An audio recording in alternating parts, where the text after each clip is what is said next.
Hi எல்லோரும் எப்படி இருக்கீங்க? இன்றைக்கி ஹாஸ்பிட்டல் அப்பாயின்மெண்ட் இருந்துச்சு எனக்கு. ஹெல்த் செக்கப் போட்டிருந்தோம்.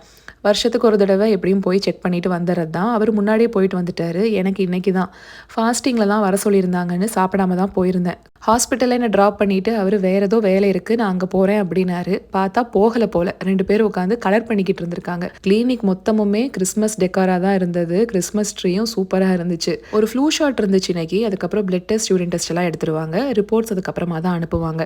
ஹேண்ட்பேக்கில் இந்த மாதிரி அத்திப்பழம் எடுத்துகிட்டு வந்திருந்தேன். சாப்பிட்டுக்கிட்டு இருந்தேன். பசி பயங்கரமா எடுக்குது. என் கூட சண்டை போட்டு 3 வேளை சாப்பிடாம இருப்பேன்.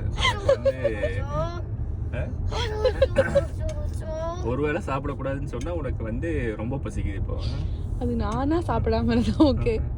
சாப்பிடாம வாங்கன்னு இன்னொருத்தவங்க சொன்னாங்கன்னா பசிக்குது. காலையில் ரொம்ப நேரமே எந்திரிக்க வேண்டியதாக இருக்குது. பசங்களுக்கெல்லாம் ஏதாவது செஞ்சு கொடுக்கறதுக்கு. வெளியில் குளிர் வேறு. 2ம் சேர்ந்து எனக்கு பசி எடுத்துருச்சு. நான் அப்பாயின்மெண்ட் போடும்போது பார்த்தீங்கன்னா 9:30 ஸ்லாட்டு தாங்க இருந்தது. அதுக்கு முன்னாடி வேறு எந்த ஸ்லாட்டுமே இல்லை.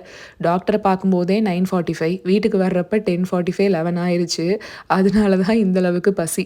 Vitamin D level, thyroid, cholesterol லெவல்லாம் கண்டிப்பாக ரிப்போர்ட்டில் கொடுத்துருவாங்க. இன்றைக்கி முட்டை தோசை தான் கோதுமை மாவில் போட்டிருந்தேன். அதுக்கப்புறம் கேப்சிகம் சட்னி ரெசிபி சட்னி பிளேலிஸ்ட்டில் இருக்குங்க. நம்ம நாளைக்கு ஒரு ஷார்ட்ஸில் பார்க்கலாங்களா?